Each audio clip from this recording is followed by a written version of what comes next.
예전에 한 친구가 고민 상담을 요청했습니다. 자기는 뭐 이런저런 어려움 때문에 심각한 고민이 있는데 제 설교를 듣는 중에 조금은 답답한 마음이 들었대요. 왜냐하면은 설교하는 전도사님이 내 삶에 대해서 알지도 못하면서 너무 쉽게 말씀하신다는 거예요. 여러분 안녕하세요, 박성호입니다. 네, 오랜만에 책갈피 영상으로 인사드립니다. 김원태 목사님이 쓰신 하나님의 두려움이라는 책이고요. 사실 김원태 목사님은 청년 집회 때 설교 영상으로 굉장히 유명하신 분인데 저는 이 김원태 목사님의 이름 하나만 보고 샀고 조금도 후회가 되지 않은 책입니다. 방금 말씀드린 김원태 목사님 설교 영상은 영상 뒷부분에 남길 테니까요, 궁금하신 분들은 참고해주세요. 하나님의 두려움이라는 책은 말라기서에 대한 내용입니다. 말라기서 4장 6절에 보면 이스라엘이 돌이키길 촉구하는 말씀 중에 이스라엘의 죄악으로 인해 하나님이 이 땅을 벌하실까 두렵다는 말씀을 중심으로 내용을 이어갑니다. 고난과 죄악으로 인해 하나님과 멀어진 이스라엘 민족을 향한 하나님의 마음을 아주 잘 담아낸 책이고요. 오늘 소개할 페이지는 하나님의 변함없는 사랑에 대한 내용입니다. 하나님은 변하지 않는 신실하신 분이다. 그 신실하신 하나님 때문에 우리는 망하지 않는다. 6절에 나 여호와가 변하지 아니하나니와 너희가 소멸되지 아니하느니라가 원인과 결과로 연결되어 있다. 나 여호와가 변하지 아니하나니 그러므로 너희가 소멸되지 아니하느니라. 변덕이 심한 우리가 망하지 않는 이유는 변하지 않으시는 하나님 때문이다. 아무리 시대가 급변하고 악한 자들이 잘 되는 것 같아도 절대로 변하지 않으시는 하나님 때문에 우리는 망할 수 없다.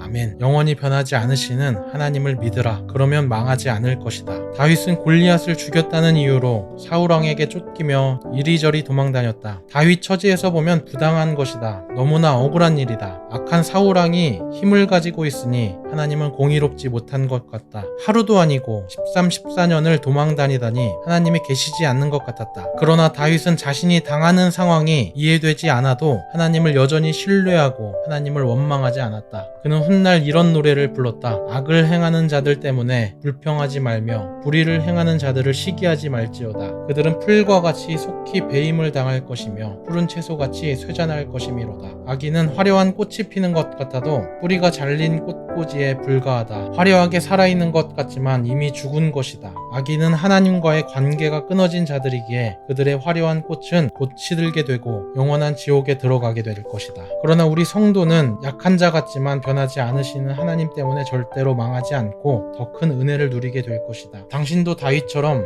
아무리 상황이 나빠도 여전히 살아계시는 하나님을 믿고 기다리길 바란다. 이해되지 않아도 믿는 믿음이 진짜 믿음이다. 예를 들면 남편이 돈을 벌어오고 건강할 때 아내가 남편을 사랑하기는 쉬운 일이다. 그러나 남편이 회사에서 쫓겨나 돈을 벌어오지도 못하고 몸이 병들었을 때 아내가 남편을 사랑한다면 그 사랑은 정말 참 사랑일 것이다. 마찬가지로 하나님이 계시지 않는 것 같고 내가 억울한 상황에 있고 부당한 대우를 받을 때도 하나님을 믿는다면 그 믿음이 정말 참 믿음일 것이다. 참 믿음이란 보이지 않을 때 믿는 것이고 들리지 않을 때 듣는 것이며 잡히지 않을 때 붙잡는 것이다. 말라기 3장 6절에서 악인들이 더 잘 되는 것 같고 억울하게 고난받고 있다고 생각하는 유대인들에게 하나님은 야곱의 자손들아 너희가 소멸되지 않을 것이라는 말씀으로 희망을 주셨다. 하나님의 말씀을 붙잡고 꺼진 희망의 불씨를 다시 살리기 바란다. 하나님께서 유대인들을 야곱의 자손이라 부르신 것은 야곱이 약한 자의 상징이기 때문이다. 성경은 야곱을 부를 때 벌레 같은 야곱이라고 말씀했다. 야곱은 약한 자이다. 당신이 약한 자인가? 약해도 괜찮다. 야곱은 이기적인 자이고 변덕이 심한 자이다. 당신이 이기적이고 변덕이 심한 자라도 괜찮다. 우리가 아무리 변덕이 심한 자라 해도 하나님은 변함없는 분이시다. 우리가 하나님에 대해 관심을 버렸다고 해도 하나님은 여전히 우리에게 관심을 가지고 계시는 변함없는 분이시다. 하나님의 공의가 어디 있느냐고 불평하는 유대인들을 부르실 때 하나님께서는 의도적으로 야곱을 사랑한다고 말씀하시고 야곱의 자손들은 소멸되지 않는다고 말씀하신다. 이 말씀은 역사가 증명하였다. 말라기 당시 유대인들이 아무리 부당한 대우를 받고 가난하게 살아도 역사에서 유대인은 소멸되지 않았다. 지금은 오히려 유대인이 온 세상을 움직이는 중심이 되고 있다. 우리가 영적인 야곱이다. 지금 당장 우리가 벌레처럼 약하다 해도 변함없이 우리를 사랑하시는 그 신실하신 하나님 때문에 우리는 망하지 않는다. 우리가 아무리 연약해도 우리가 아무리 똑같은 죄를 짓고 또 넘어진다 해도 변함없는 사랑으로 우리를 사랑하신다는 말씀에 그냥 감동되고 안심이 된다. 우리를 향한 하나님의 사랑은 변함없다. 우리를 향한 하나님의 관심은 변함없다. 내가 어느 교회 부목사를 할 때 주장로님이라는 분이 있었다. 그 장로님은 주일 새벽 자신의 공장에 불이 났다는 보고를 받고 공장으로 뛰어갔다. 공장이 다 불에 타버렸다. 하나님이 원망스러웠다. 어찌 이런 일이 일어납니까?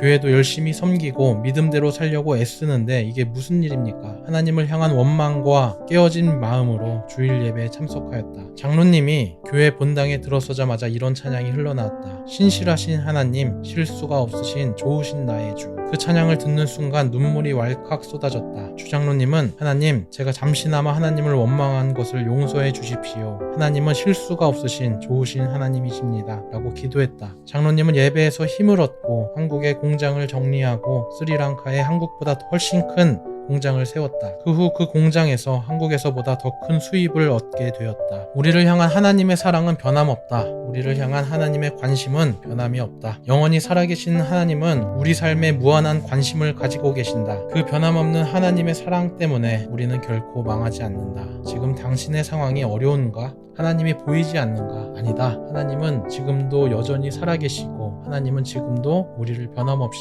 사랑하고 계신다. 그 변함없는 하나님 때문에 우리는 절대 망하지 않는다. 혹시 당신이 사회적으로 부당한 상황에 놓여 있는가? 하나님은 당신을 잊지 않았다. 아무리 어려워도 하나님께서 함께 하심을 믿으라. 하나님은 당신을 여전히 기억하고 계신다. 하나님은 언제나 옳으시다. 하나님은 언제나 정확하시다. 하나님은 언제나 우리를 사랑하신다. 네, 우리의 삶은 참 단순하지 않습니다. 다윗의 인생만 봐도 골리앗을 이기고 인생이 역전되나 싶었는데 사울 왕의 미움을 받고 결국에는 또 왕이 돼서 이제 살만하다 싶었는데 자기 죄 때문에 또 삶이 어려워지고 그것 또한 또 어떻게 극복을 하고 이제 안정이 되나 싶었는데 아들이 반란을 일으키고 어려움에 처합니다. 다른 사람은 일생에 겪지 못할 큰 복을 누리면서도 계속 어려움에 처하는데 어떻게 보면 우리 삶이 이런 것 같습니다. 이제 인생이 좀 편해지나 싶었는데 또 괴로운 일들이 생기고 생각지 못한 문제들을 만나고 내가 통제할 수 없는 어려움을 만납니다. 예전에 한 친구가 고민 상담을 요청했습니다. 자기는 뭐 이런저런 어려움 때문에 심각한 고민이 있는데 제 설교를 듣는 중에 조금은 답답한 마음이 들었대요. 왜냐하면은 설교하는 전도사님이 내 삶에 대해서 알지도 못하면서 너무 쉽게 말씀하신다는 거예요. 조금 당황스러웠지만은 솔직하게 얘기했습니다. 난 모른다 그랬어. 모를 수밖에 없지. 내가 너네들 삶을 다 알 수는 없지. 그런데 내가 너는 몰라도 하나님은 알아. 기도하는 사람 도우시는 하나님은 내가 알아. 어려운 중에 믿음을 지키는 그 마음을 귀하게 여기시는 하나님은 내가 알아. 그 하나님을 붙잡는 사람을 결코 외면하시지 않는 그 하나님을 알아. 너의 삶을 다 알아서 이야기한 게 아니라 그 하나님에 대해서 말하는 거야. 이렇게나마 너의 상황을 말해줘서 고맙다. 같이 기도하자. 그렇게 위로를 했습니다. 김원태 목사님은 제가 방금 그 학생한테 이야기한 것처럼 하나님에 대해서 그 하나님의 마음에 대해서 책에 잘 담아낸 것 같습니다. 사실 뭐 이제 와서 얘기지만 설교 자리에서는 사실 대충은 알죠. 신방도 하고 뭐 건너 듣기도 하니까 어떤 사람이 어떤 어려움에 처해 있는지 대충은 압니다. 그런데 제가 유튜브를 해보니까 유튜브는 진짜 몰라요. 어떤 분들이 어떤 상황에서 어떤 마음으로 이 영상을 만났는지 제가 다 알 수는 없습니다. 여러분 각자가 많은 고민과 어려움 가운데 처해 있지만 우리 가운데 함께 하시는 하나님은 동일하신 하나님이십니다. 그 하나님이 어제나 오늘이나 영원토록 변함없이 우리를 사랑하십니다. 그 하나님의 신실하심에 소망을 두는 저와 여러분이 되시길 축복합니다. 네, 오늘도 함께 해주셔서 너무 감사합니다. 건강 조심하시고요. 다음에 더 좋은 내용으로 인사드리겠습니다. 안녕. 한국에는 소망이 있습니다. 한국에 있는 수많은 젊은이들이 세계 복음화에 대한 비전을 가지고 있습니다. 비전을 가진 그 사람은 비전을 이루기까지 죽지 않을 것입니다. 비전이 있는 것 그 자체가 행복인 것입니다. 비전이 있는 사람은 문제가 닥쳐와도 그 비전을 포기하지 않습니다. 죽음이 닥쳐와도 그 비전을 포기하지 않습니다. 왜냐하면 문제보다도 죽음보다도 비전이 크기 때문에 그렇습니다.